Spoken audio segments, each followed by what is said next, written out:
Hi guys, welcome back to another Tip Tuesday. I'm Brandon, the musician from Lee Family Music. Today I want to talk about picking pieces for your students, specifically for recitals and performances. Here are my top 3 things that I think are especially important when selecting pieces for your student. Number 1, it has to be challenging. Sure, we hear all the time they tell us we want something easy or that piece is way too hard.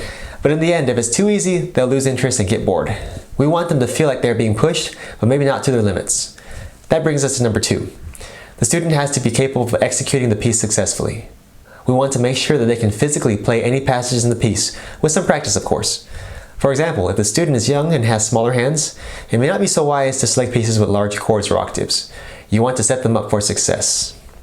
Likewise, if the student hasn't been introduced to complex rhythms like 2 against 3, don't make this recital piece the time to introduce that new concept. Save that for the lesson pieces. Finally, we have number 3. They have to really love and enjoy the piece. I'll usually play the piece for my students and give them 2 to 4 different pieces to choose from. In my own personal experiences, I found I learned a piece much more quickly if I really enjoyed it and felt a connection to it. In the end, they need to take ownership and really love the piece they'll be working on.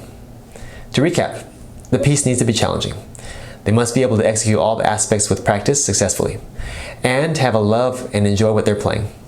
In the end, this is their performance piece, so we want them to feel absolutely confident, which, if they're able to execute all technically challenging parts of the piece and feel a deep connection with it, they'll come away with much more than just a successful recital performance.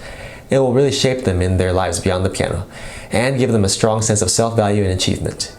Thanks for tuning in. Please comment below with any questions or suggestions you have, or direct message us. See you next week.